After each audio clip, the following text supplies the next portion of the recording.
EMIY served over 20,000 youth through speaking, coaching, and mentoring. He has inspired us for years. Welcome to EMIY TV Podcast with your host, Calvin T. Mann, the Encourager. Yes, y'all, to the beat, y'all. Today is Monday, 1/24. Man, I don't know how many episodes this is, but we doing it. But in the building, my friend and brother, L Boogie. Yeah. Doing his thing. I don't know how many episodes it is either, but Dave, we on him. it's quite a bit. Dave in the building. Should be. Yeah, he just logged in. What's up, brother Dave? So Dave just logged in. And so I wanna temper this, if we can, by saying today is for men, about males. How about that, Dave? That's fine. Right. And just looking at it from a standpoint, Doc couldn't make it on. He got called into his job, and it was so he couldn't make it on today. But instead we're gonna talk about a number of things about men. We're gonna run off a number of statistics. We're gonna have a right, because we've been having this conversation.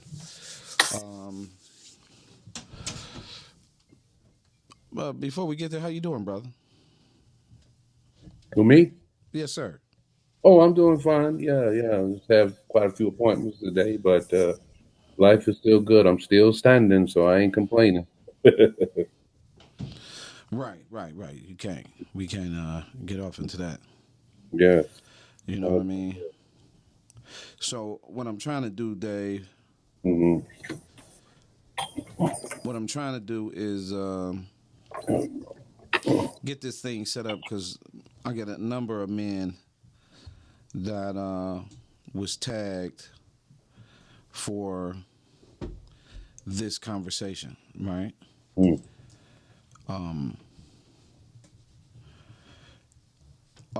It's I want to start this one. Really, here's the one.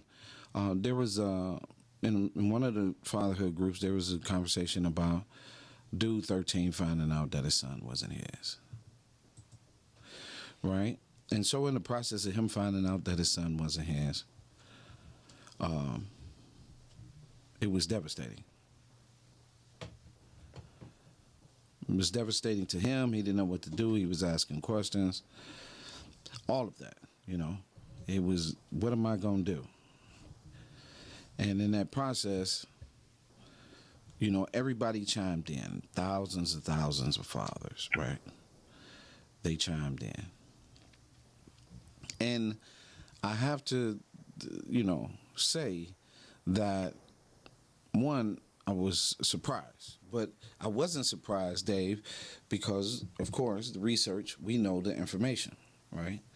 And the problem is that in knowing this information and knowing what is impacting the male species, no one really cares, right? We pretend that we really care, right? We pretend we have these things where we see things from,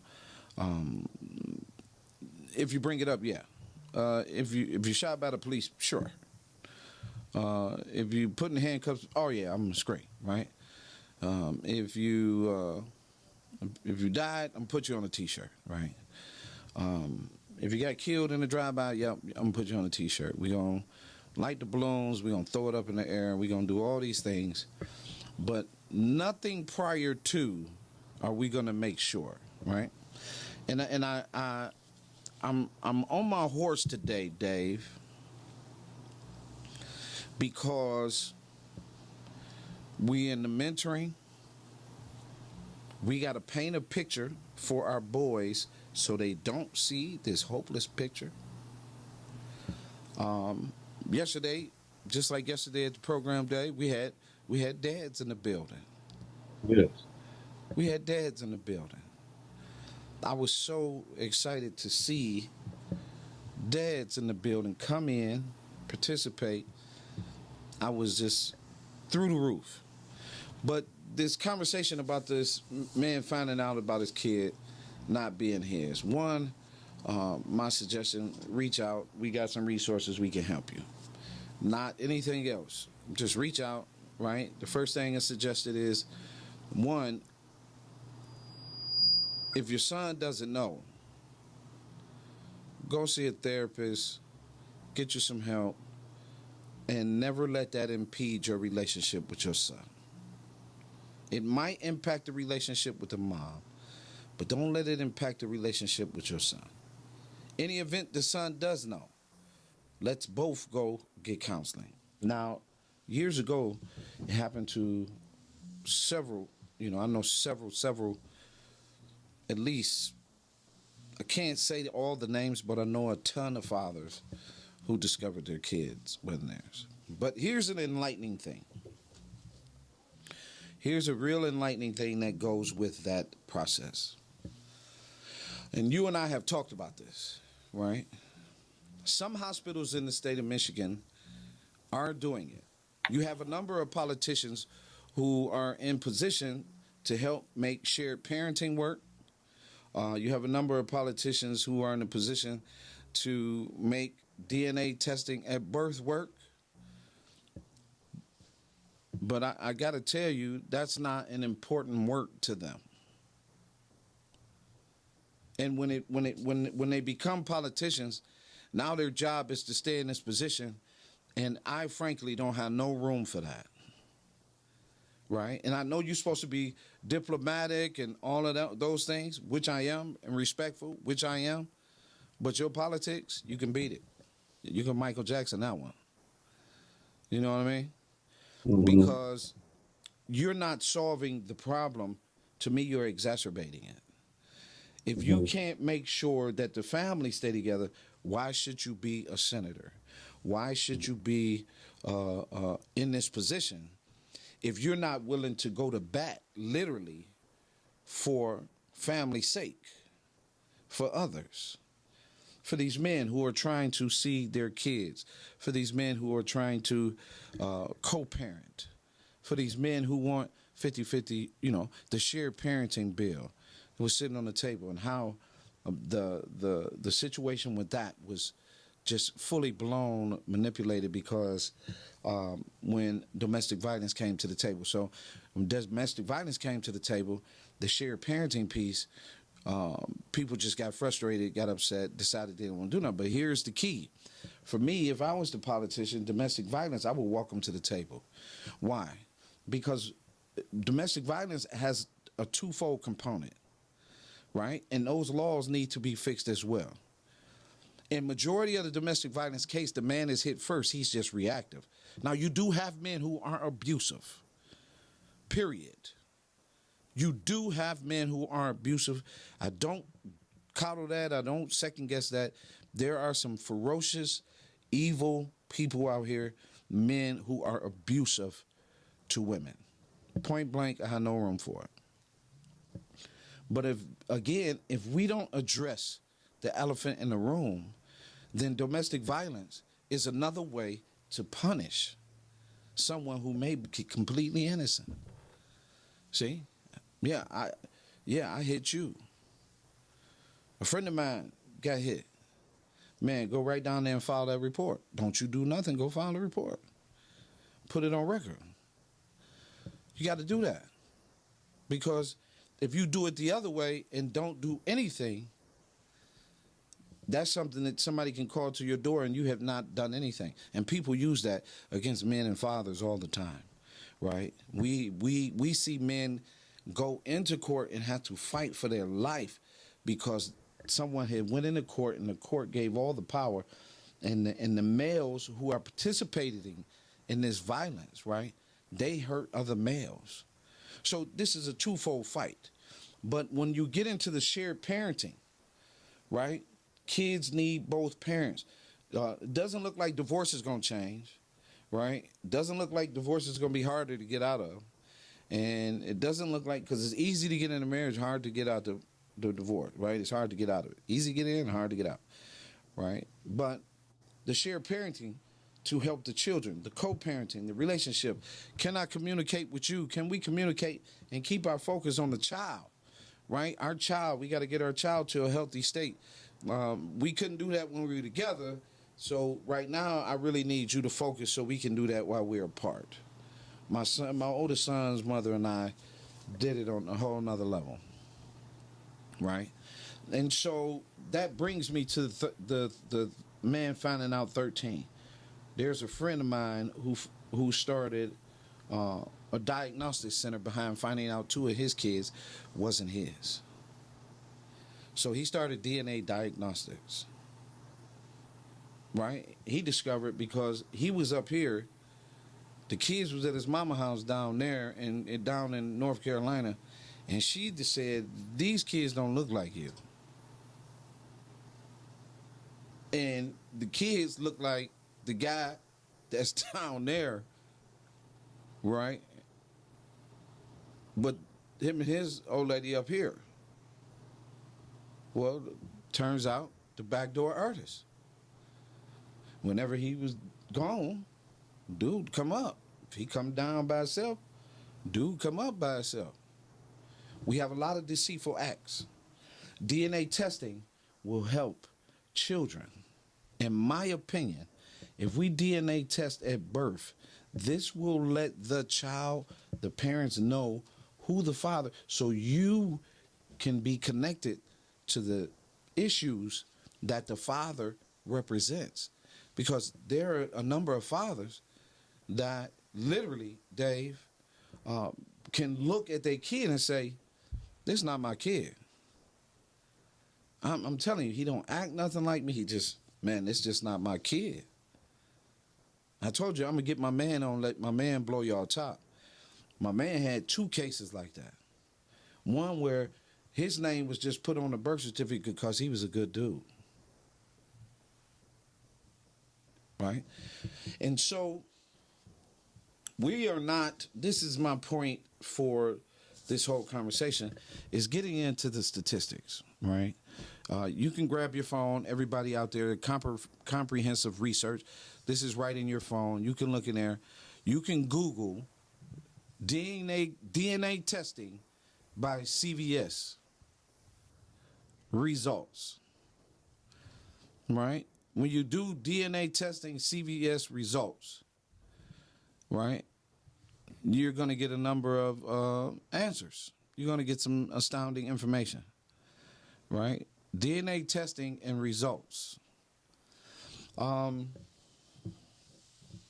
That's just the beginning of it, right? And so the males, the reason why I want to have this conversation, book, right, because I keep getting these calls, man. And so for me, like, everybody wants to call, right? We're a service, but I want to get good fathers only to the place of healthy fatherhood, being the example of healthy fatherhood, being a healthy fatherhood movement, right? Over here is not, we're healthy, we're fighting, we're loving our children. That's where I want to get good fathers only, right? Where we are producing, shaping. Dave is getting ready to come with 4 men by men, and Dave can give a little bit about that.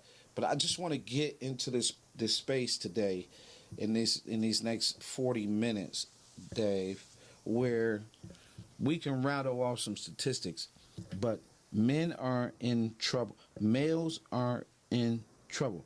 Males are being impacted, in trouble. And it's not a game, but we're ignoring an important element to our children.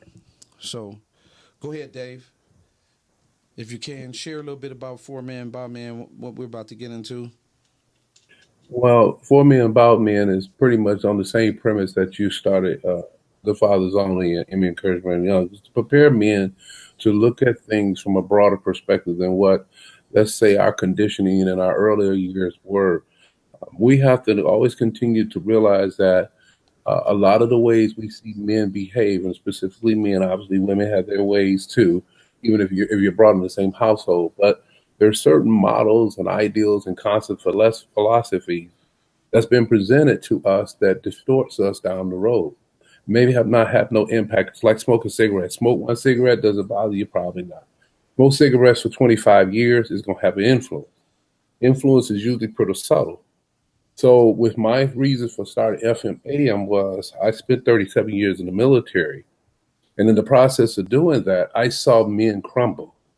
I saw men fall apart. I saw men that could write your name. They could take bullets in their mouth and write their name on the wall. And then I catch them in the fetal position because they come home and their wife has left them. Their wife has disowned them. Their children disowned them. As you said earlier, they find out their child is not their child.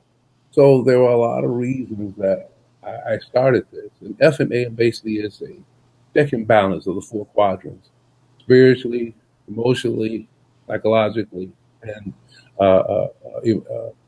spiritually, emotionally, psychologically, and physically. Each one of them will affect how we act, if you will, in a physical way.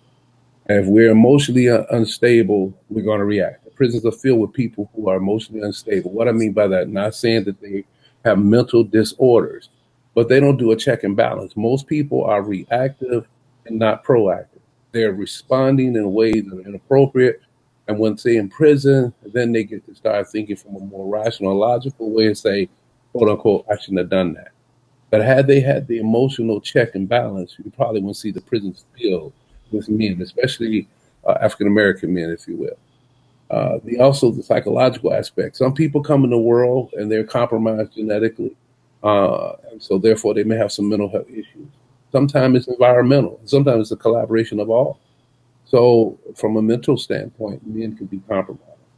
Again, what you'll see outcome is what they do physically.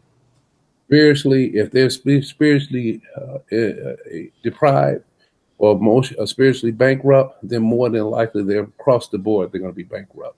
So all these are going to have an impact on the individual as they go through their life, especially as men go through it. And then, again, Hollywood has created done a disservice to men, because Hollywood has now created the ideal of machoism to make them believe they have to present themselves in certain ways that makes them, quote unquote, by definition, a man. And very rarely do we really define what a man is and what manhood is. We center it in more so on the external factors, the physical stuff, and not the spiritual and the emotional and psychological pieces that really would help define a man.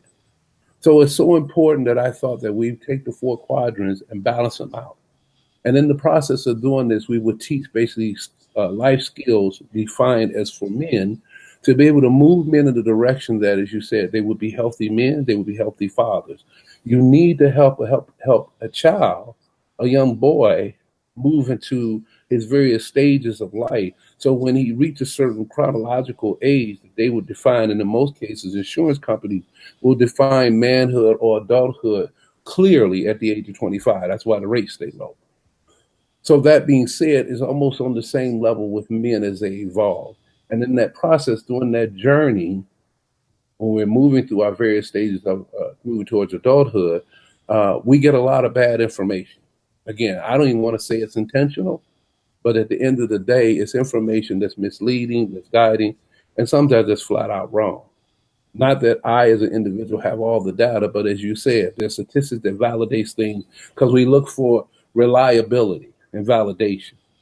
And if we get these stats and these stats gives us that, then we can move forward to say there's a check and balance basically on a social level. We now have something that we can universally use, not just based on your individual opinion, idea, or philosophy. So hopefully, as we move through the program of FMA, we will help men to find that check and balance based on the statistics, based on the research, based on, again, validation and credibility and reliability. So hopefully this will be the direction we go. It's a step-by-step process because change is very difficult for people in one way because people get comfortable. And most time people want to stay in their comfort zone, but we hopefully be able to pull them out of it. This way, some of these situations that you mentioned, when men find out that their child is not their own, they will be proactive like the gentleman you talked about, but usually that's not the case. Most of the time they're going to be reactive, and usually they're going to get the bad end of the stick. It's already bad when they hear the news, but it gets worse because they don't know how to respond to the news. Hopefully, we can teach those skills that will allow men to be, again, more proactive, know how to do the check and balance, gain some level of emotional intelligence, because I truly believe that in most cases, people do not operate out of logic and rationality. They operate how they feel about something, which is their emotions, and then they react. And when they react, unfortunately, that puts them in a disservice. So hopefully we can move this program along to help men, again, to be more proactive from a more educational standpoint, not academics necessarily, but they'll be able to make more educated decisions. So in that process, also the same thing we do with mentoring, taking that social emotional learning conduct, so you are not reactive, where where you react so emotionally. That is a characteristic of, to me, that is a characteristic of the overindulgence of the complete opposite of healthy masculinity, Mm-hmm. right? If we're being healthy with our children, uh, that begins with our words, Mm-hmm. right? It begins with our words, how we apply our words, right? And so, even with the program, and when we put it out here, there's going to be so much apprehension because everything is told men, right? Everything is told men not to trust men, compete against men, fight against men, deny men, right? Only if we cross the burning sands are you my brother, right? Those types of things. And even there's a lot of distrust and things like that. Friendships is the ultimate goal of every relationship, right? And in order for us to get to that place, it's going to take a process. Um, I'm literally working on shaping for Emmy Futures Elite. Why? Because of the same thing. We can't just stop the work. 15 years of success. We can't stop the work just at the 8 to 14s. Now we got to look at the 14s to 18s in prevention as well, making sure that they get the things and the tools and the opportunities, right? And because this equality thing has is equality in verbiage only.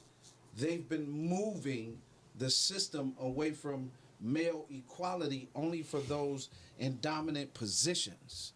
So, in other words, if I'm a senator or if I'm a lawmaker, I'm going to continue to keep the pressure on denying women access to being paid equally to men, right? Only because it also penalizes men. It was a commercial the other day. It showed that a black male makes $10,000 less than anybody on a totem pole, right?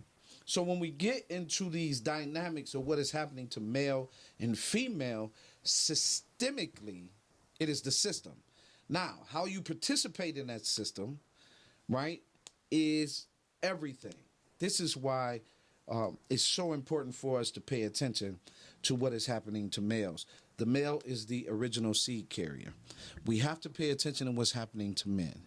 You do not want men, as I've been saying for a couple of years now, you do not want someone who's trained to be a criminal and a warmonger, someone who's practicing war.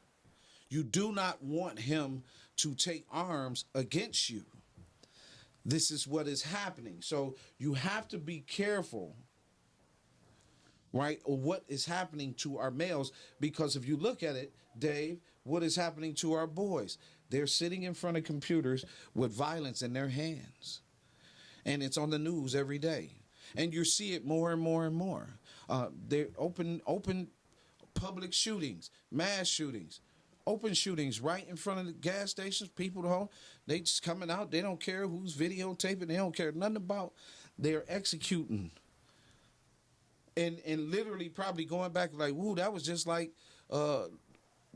whatever them damn video games name is, man. All right. Whatever the case may be, that is a issue for me. But getting back to the statistics that I wanted to share, right? I posted the other day, 85% of all childhood trauma comes from fatherless homes. So, wait a minute. So when we look at these statistics, I go the other way, Dave. When we Mm-hmm. talk about these statistics, I go the other way. I'm saying if healthy fatherhood is in place, this is completely cut in half. Mm-hmm. But I got too many perks going with the system. So I need to be the one who possessed the child. In 1975, and men know this. This is another component to why men walk away, because they can't take on the system and the processes and everything else. This is another reason why men walk away. Now, this is not just a conversation, gentlemen. This is facts, right? Because you have to have been in it to really get this much information. And just like you, we're talking about the men in the service that was taking their life because they was finding out when they come home, they were finding out that their relationships was over, things like that. Dudes now, males now are castrating themselves to be Mm-hmm. women. So we gotta look at some things differently. Men gotta get up, right? We gotta get up even more. We gotta participate even more. Another statistic: 63% of all suicides come from fatherless homes. I'm saying if dad is involved or allowed to be, listen to this word that we use when it comes to parenting for men. If she allows me, my God, you can't win that. You can't win that when someone has complete control of your children. This is a battle that is incredibly deep, entrenched, and it's gonna take us stepping outside of these models to make sure our children, because ultimately these models is what's putting our kids in prison, right? Men in the research, men who are around when their child is born. If a man is around from 0 to 3 years of this child, he never leaves his child. Never leaves his child. That's a statistic. If a man is around his child from birth to 3, he never abandons his child. Why do we push so many men away for a check? Are our children worth more than what the system is offering? Damn right they are. Right? But what are we teaching? And what are we doing, right? And so DNA testing could bring some balance to what is happening, because now I actually know who the father is, and the father can parent from that model. But if Jim is over in the house with Dave, and Dave ain't the father, and James is over in the house with Boog, and Dave is the father, we got problems. Because at some point, Dave gonna recognize, and Boog gonna recognize, oh, wait a minute, this dude ain't even touched the wheels of steel. He don't even go over to the this ain't my DNA. Mm-hmm. Dave gonna recognize, oh, my son ain't he ain't read no books, right? He not listening. He ain't got no discipline. He don't even dress. Like, you start questioning. These are things that's happening in the households right now. Right now. And that's because we are not DNA testing at birth, and we're not valuing the input of the father. So I posted on my page, anybody can call in. If you got questions, you can call in. You can ask questions. For me, Dave, the work that we do, I'm more excited now than I was 5 years ago. Mm-hmm. Right? Today, I'm more excited because when we put out the 15-year video today, and to see Roman, and then to see JoJo, right, and the evolving of the teaching from Sean Hoppy and Travis and many other kids, and right, I didn't have as much information as we have right now. When you and I and Victor are standing in mentoring, that's a lot of information. That's a lot of experience. That's a lot that we bring to these children, right? Often you get inbox. This is the thing that we see in mentoring. It's the same thing. We don't value, right? The parents that come and get in the program, they value what's happening with their kids, right? Because that buy-in, they're there. Yesterday, them kids jumped out. You saw the pictures. The kids jumped out. They passing out blankets to the homeless. Day one, right? But we got to do a better job culturally, people-wise, American-wise, in making sure that both parents in the home and all the children in the home have the same DNA code. We have to do a better job of that. Anything you'd like to add to that? Because I think that's me. That's where I'm standing, and that's where I've been standing on our fatherhood policy group as well. Yeah, I think, again, as you said earlier, unfortunately, there's a lot of misinformation that's passed down. And if we catch it early, such as our young men, as you mentioned, Roman and I blocked his name, I'm sorry, but just our boys, Akeem, Kwame, all of them, as we work with our boys, we can see the transformation. Again, I've been with you now 4 years, and I've watched the boys change from when they walked in, basically all over the place, to now developing that structure, that ability to process information in a more appropriate way, do a check and balance with those emotions. And then they step into this role of willing to be a disciple, to move into leadership, and yet still hold on to the student mentality. Any human being that doesn't remain a lifelong student miss out, because the day you become all knowing, then you're probably God, which we know that ain't gonna happen. But when you stay open to learn, to be willing to be mentored, to be guided, then you can continue to progress as you move through your life cycle. Again, we'll watch the boys who were 8 and now they're 12. We'll watch the boys who were once 12, now they're 16. And their whole presentation is different. As I used to say about my soldiers in the military, I say, if you go into a college campus and sit among 300 students in the auditorium, the professor will be able to distinguish you out, because you have structure, you have discipline, you have order, you have ears to hear. You're willing to be a permanent student. But as a student, you shift to different roles. And again, as you move through these roles, you never forget what it's like to be a student. As you go, one of the things that I've learned about being in my PhD program is that they want to know, can you do the research? Do you have the capacity to put information together? See, and that's what we're doing. We're giving them information and helping them at an early age. Why? Because they're basically your personality is formulated by the time you're 5. The rest is a building block. So if we're building these young boys to become sooner young men and move into full adulthood, we've prepped them already. So their mentality is not to do harm.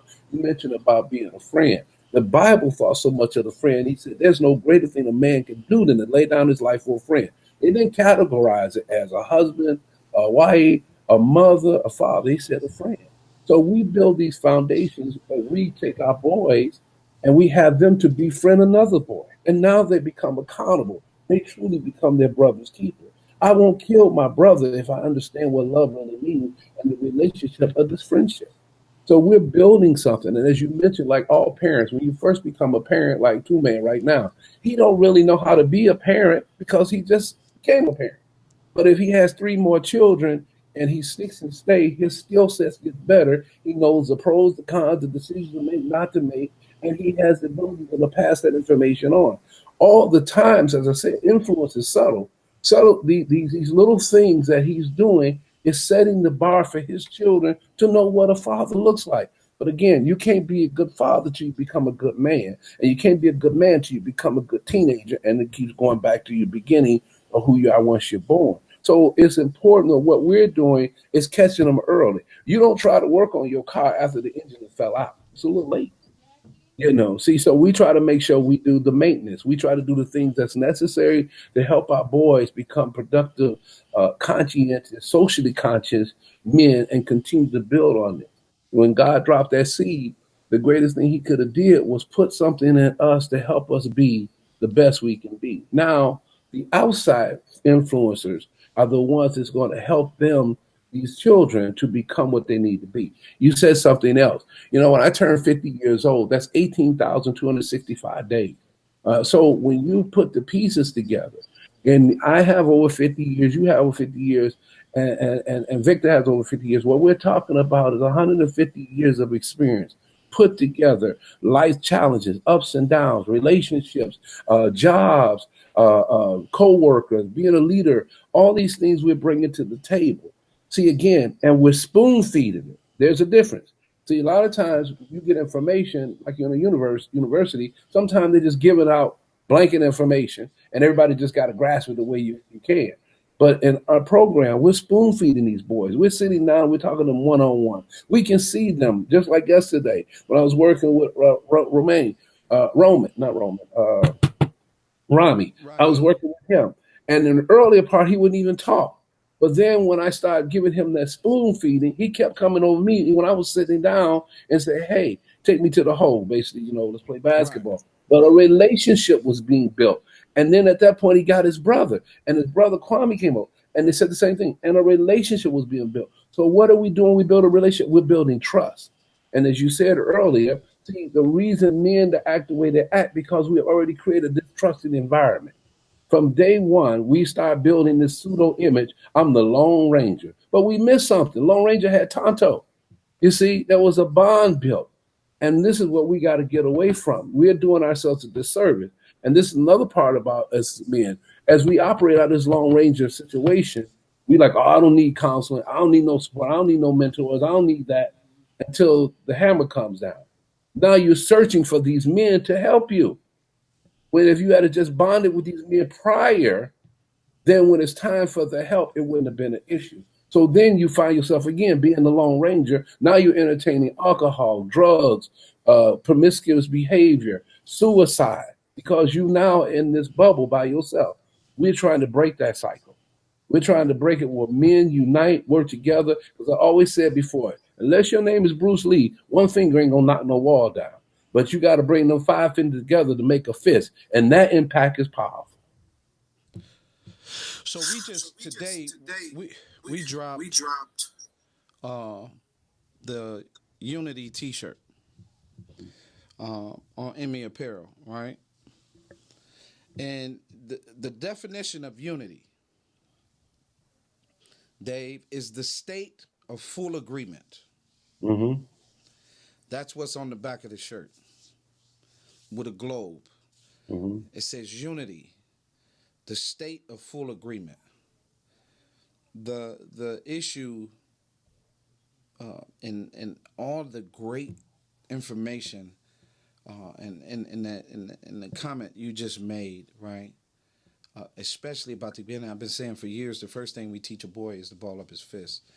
And in some households, they don't teach the boy to ball up his fist until he learns how to read a ruler. In some households, they don't teach a boy to ball up his fist, right, until he um,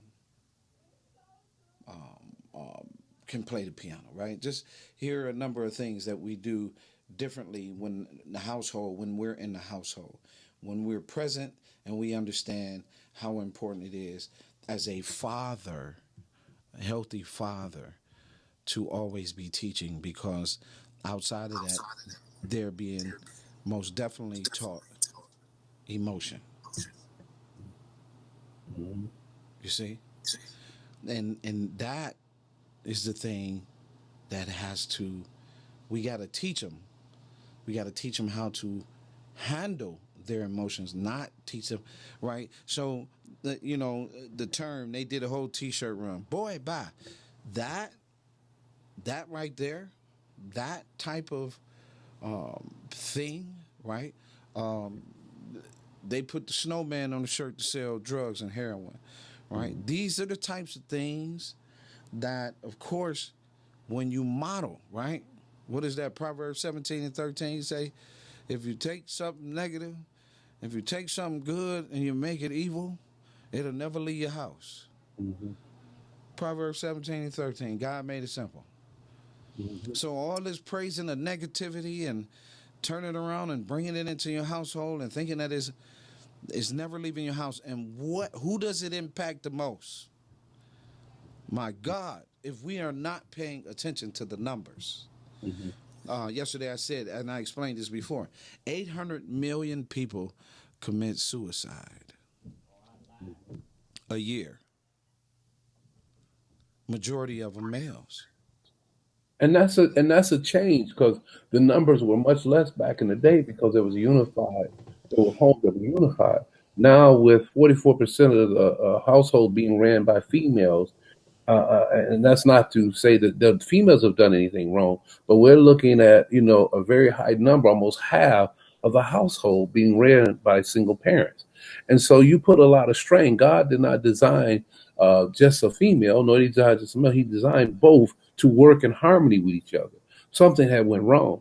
And so we see that the fiber of our kids growing up, it is more prone they're more prone now to quickly move to take their life than to try to endure in their life. My grandfather used to always say, it's easy to die. It's hard to live. You got to learn how to live. Earlier days, we were taught how to live. We were taught to do basic things. You go up and heck, you didn't need to get a roofer. Your daddy taught you how to do roofing. Your daddy taught you how to do the line. Your daddy taught you to work on the car. A lot of these things now, they don't even have a clue. And again, because they don't, not that it's a male's role or job, but they don't have the influence. And that's so unfortunate. As I was sitting here and I was entertaining some of the other stats that exist out there, they're talking about that children are more likely, as you said, to drop out of school. 39% of the population of kids are filled with children who basically are fatherless. I mean, we're looking at 7 out of 10 kids, again, that operate where they're put into the state facility, correction facilities. I mean, these are fatherless homes. I mean, these numbers off the scale. Then 57% of fatherless homes are for African American, 31% is Hispanic, and 21% is Caucasian. I mean, we're talking numbers that are crazy. Even 20% is way too many homes to be without a father. And so that Go ahead. no, I say so. It's significant the role that the father plays, and I think that again we have to teach, as we're doing with Emmy. We have to teach early on the importance of first valuing oneself. We're also teaching kids how to value themselves, and if you don't, because usually by the time you talk about suicide, you have lost value of yourself, your own Yes. existence. And so we're teaching value of who you are, and if we're teaching it from the inside out, not necessarily the outside in. And as we're teaching this value, we're preparing them to know how to put things that are valuable or not valuable in perspective. You just made it the reasons, right? Mhm. And so when you, just like we were saying, right? So, the DNA testing, the co-parenting, the suicide, the fatherlessness, right? The prison system, right? When you start looking at all of these number of statistics, when you go through these statistics, you start recognizing. Heather herself used to say, "It's no way." I say, you indoctrinated in everything, woman, baby. I need you to come over here and take a look at some of what's going on, right? Because the man is the one ultimately carrying the seed. So what do we create? We created a system where a man could deposit a seed. They could freeze the seed for nothing, but her eggs are more, and they'll give her 10,000 for her eggs. It is amazing of what we say is valuable and what's invaluable. It's amazing, right? So what you just said about our boys and understanding what we're teaching, Dave, this is why it's called Emmy Future Leaders. Because again, as long as we put this impact into these kids, we gonna get the outcomes because we're putting in what's not being put in. Point blank, they are getting everything that they're missing in that 14 weeks. They are experiencing, they are exposed, they're leading. When we move into our own facility, our own empowerment center, right? They're gonna be coming from everywhere to be in the mentoring program, because that's the way we cultivated the mentoring program, is bring them boys to us. Why? Like you just said, that's 150 years of experience working with your son. If you're not understanding how powerful that is, you don't need your son, in my opinion. Mentoring is everything. Fatherhood is everything to your son. The one thing that sons and fathers scream is they don't want the input for someone telling them how to raise their son. See, that's where we make the mistake. When I come to raise my son, you sabotage, tell me I can't raise for what I see. God Dr. Miles Monroe, God put the vision in men. Hmm. His first vision was men. He said God put the vision in men. That's why men speak the way they do in a wisdom format. That's why we Hmm. talk the way we do, right? There are a lot of people who pretending and playing, standing in pulpits, and I done said, I done told them, I said, man, y'all better stop playing with God. Y'all don't understand. Y'all playing with God, and you hemming and hawing and yelling and screaming and keeping people from, like, that whole dynamic. Y'all got to stop that. It's got to stop. Stop playing with God immediately. So our work of what we're doing, man, come on. You And talk let about me inject this. Let me inject this. There's another piece. So, I had my son. He had a mentor. Actually, he was only 5 years older than him. But when it was brought to my attention, man, aren't you worried about him influencing your child? I said, yes, I am happy he's influencing my child because when he was selected, he met the criteria that I felt the Holy Spirit wanted us that showed us. But in that, he's not influencing my child based on he's going to take something from me. right. He was going to add. See, again, each of us give a perspective. As you said, we mentioned three of them. You mentioned three of us, me, you, and Victor. Each one of us had our experiences. Each one of us has our levels of education, our exposure to things, and all that is a contribution. In other words, I always like to say this in relationships. You should already have your TV and you have your black and white TV, I mean, black and white screen. We're bringing the color, we're enhancing it.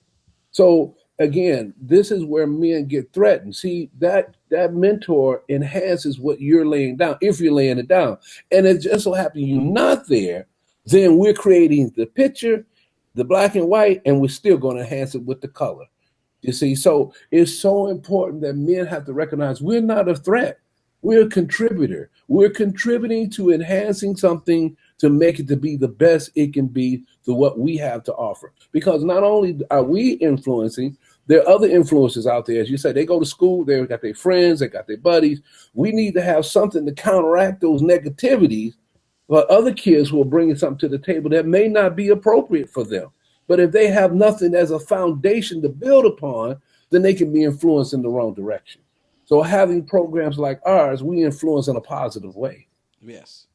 So coming full circle and stop letting your child make grown decisions. Right. My God. When you know something is good for your child, right? You don't come and ask him after, do you want to go back? Right. Right? Parenting is you going back because I know this is good for you.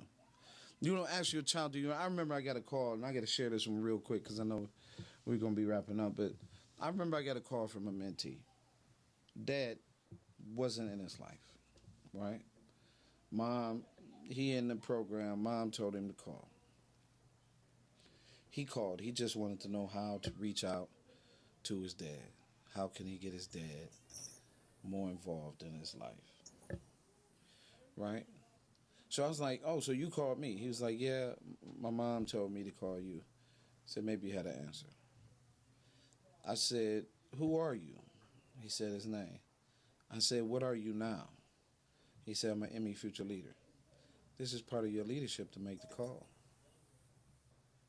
See, you then are responsible for when you make the call on how you handle the relationship and reaching out to your dad.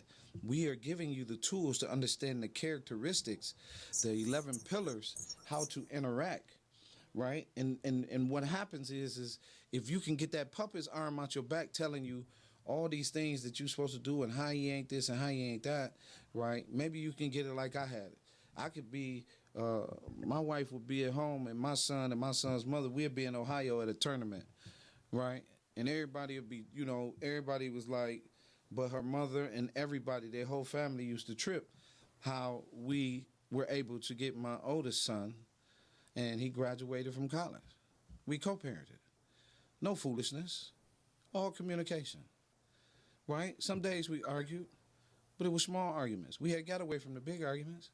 Well, I just think that this is a better opportunity for him. What do you think? Maybe you should go look. Let's see. Maybe we'll go together. But that communication, ultimately, my son graduated from college. I watched my wife with her and her son, and the communication that she expounds, right? These are things that we have to do in order to raise the child, regardless of how we feel about each other and not.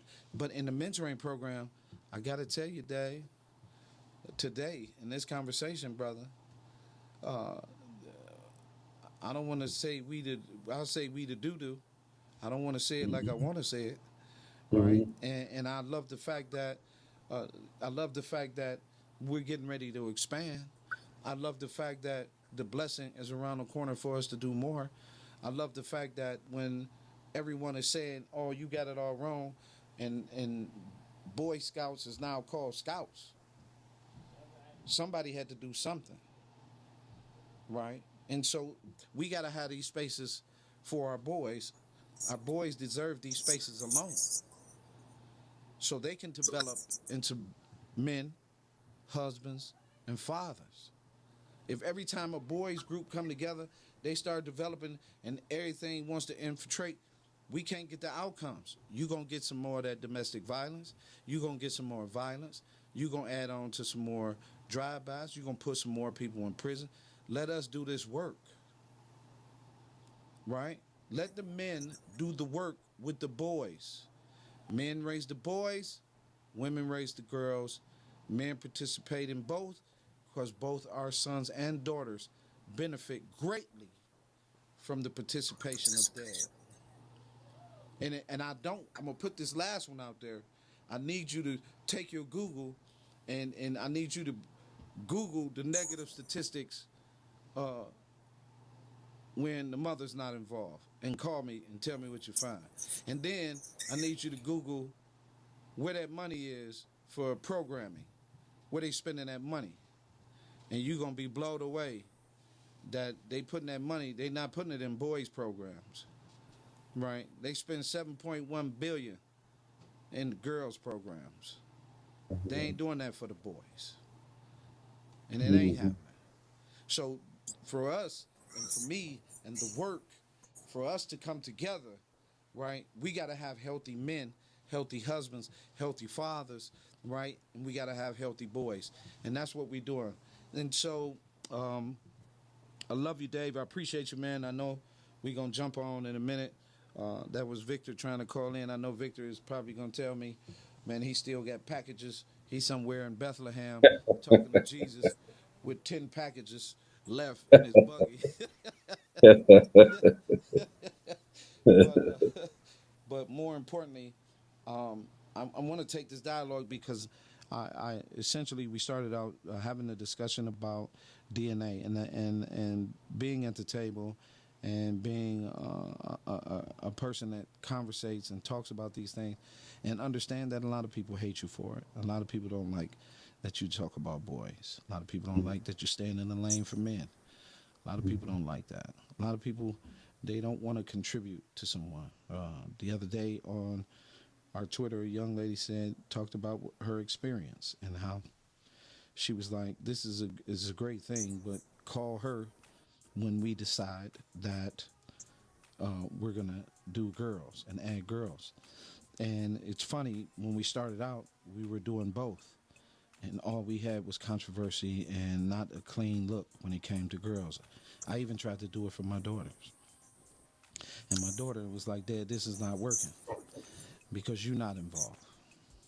So I realized that it was important that we get to the place that we need to create a better world where our daughters have healthy men, men who can talk, men who have confidence, men who can sit in a relationship and have a discussion and not be physical, men who can love and touch and can provide the security and the touch, and the loving approach that a father brings to, and the security that he brings to himself, but more importantly to his family and his children.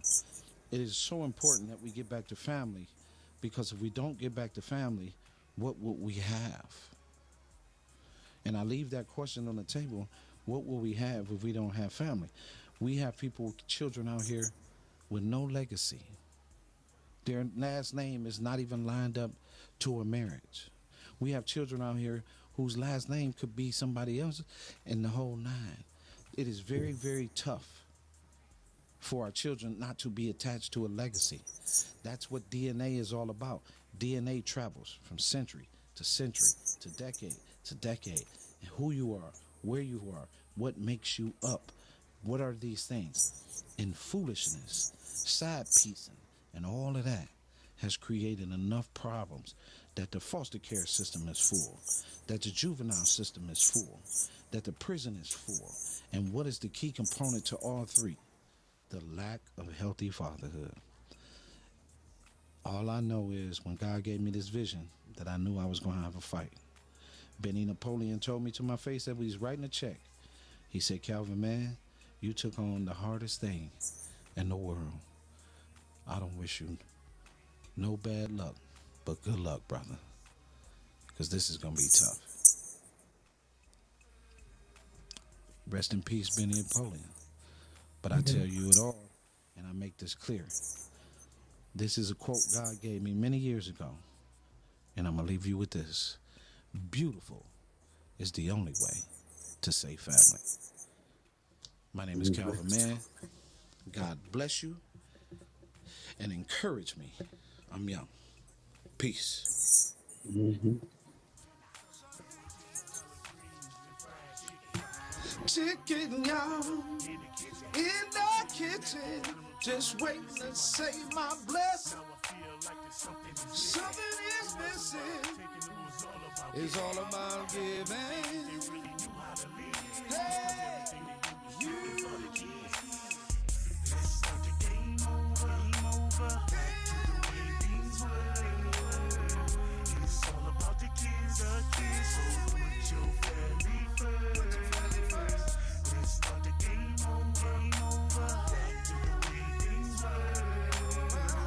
It's all about the kids. So put your family first. You know, if you take the time to love them, it's about that mother, about that father, sister and brother. Hey, can you feel it now? Can you feel it now? Back to the way things were. It's all about the